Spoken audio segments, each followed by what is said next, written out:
Hey, what's going on, guys? My name is Asian Psycho, and as you guys know, I am doing the Road to Mastery series with a couple guns. And at the time where this is recording, as you can see, I'm level 54 right now because I've been playing a lot. I've been playing a few games off camera with like the MTAR and the MP7 guns I've already maxed out with. At the time where I was recording, I'm actually recording games for the R870 MCS shotgun.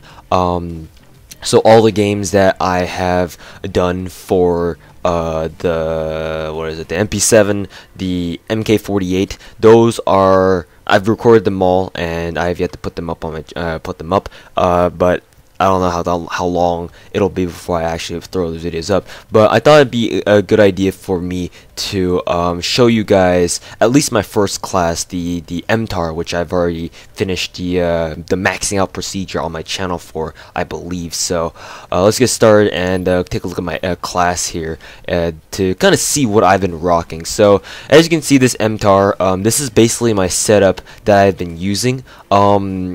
At first, I didn't have primary gunfire because I wasn't aware of the fact that you could actually put 3 attachments on your gun by sacrificing, by basically putting on a wild card so you can have a 3rd attachment. I wasn't aware of this at first, so usually I was usually rocking 2 attachments during the majority of the time. I think my before I had primary gunfighter, I think that's what it's called, right? Before I had primary gunfire, I think I had reflex and foregrip as my two basically go-to attachments before I unlocked stock. And I was going to use target finder. There's a fucking leaf blower outside my dorm. I was going to use target finder, but Arctic Dropshot said that the target finder wasn't very good, so I stayed away from it. Though now I feel like I should have used it a little bit more, at least tried it out a little bit more, because I found that the target finder on the MK48 is actually really good. But that's another story. So sorry, I'm still kind of sick. So yeah, that is that. I'm not really too sure about the millimeter scanner. I have used it on the MTAR before, for like a couple games. I mean, it's good and all, and you know how you can see through people through walls as long as they're not running like cold blood or something like that. That's good, but I don't really know if it's the best kind of sight for you. I mean, the sight itself is great. I really like the reticle on the millimeter scanner, but I'm not really too sure if it's better than something like the reflex sight or something like that. It's really up to you, but as for what I've been rocking, I found that stock is very important because I feel that being able to move around while aiming down sights very quickly is very important. So stock is always my go-to attachment for the MTAR. I would say that the foregrip is also very important because if you don't have a suppressor, because the suppressor and the foregrip, in my opinion, they behave a little bit similarly in terms of how they reduce the recoil.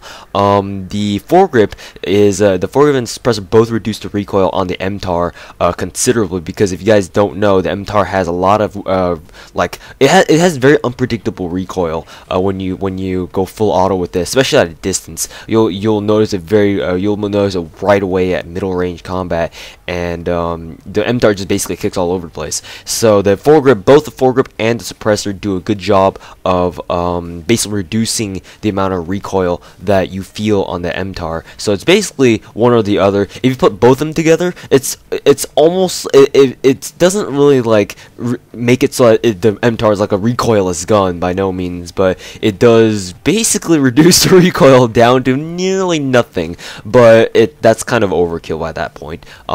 It's either the foregrip or the suppressor. It's take your pick. So whatever you feel is necessary. Though I will have to warn you, the MTAR with the suppressor is kind of unpredictable. It's unreliable in terms of how fast it'll kill someone at a distance. I've seen people drop in like 4 or 5 bullets easy at long range, and sometimes I put an entire mag into them, they still wouldn't go down. So I don't know what you guys feel about this MTAR suppressed, but I would like to just warn you guys that maybe the MTAR suppress may not be a good idea, but of course it's all up to personal preference. So just telling you guys right now, foregrip is more reliable. Is more reliable in terms of how fast you can kill someone, because the suppressor, I don't know, it does something weird to the MTAR's damage. Makes it a little bit unpredictable in terms of how it performs. But then again, that's just me. So that's what I like to emphasize there. So yeah, those are my attachments on the MTAR. As you can see, I'm rocking the both the foregrip and the suppressor with the adjustable stock for my primary gunfire wildcard. And because of the nature of my Road to Mastery series, I mean, I had to use the primary gunfire, because I mean, what the hell am I gonna use for my secondary? I can't really use anything, because I can only use my, this gun in question, because of the nature of the series that I'm doing. As for my perks, I'm currently using Blind Eye, a Cold Blood, and Dexterity for this MTAR class. There's not really much of a reason except for me to kind of stay out of stay hidden from people as much as possible. I mean, of course, I don't have Ghost unlocked, but I unlocked that next rank, and which I'll hopefully rank up in in a game or two. But this is, as you can see, like Blind Eye, Cold Blooded.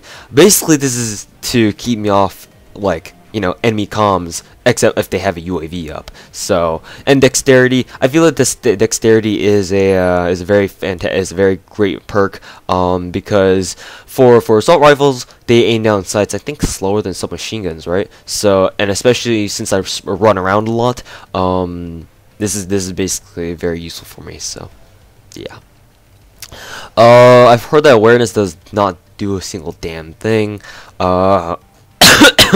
Jeez, why do I have to keep coughing all the goddamn time? Dead Silence, I mean, these two perks don't really have an impact, because people say that, you really can't hear footsteps that well at all in this game. So, don't know what the viability of these perks are, but in any case, Tac Mask is also extremely useful, just because of the prevalence of shock charges, stun grenades, and other things like that. So surprisingly enough, not a lot of people use flashbangs.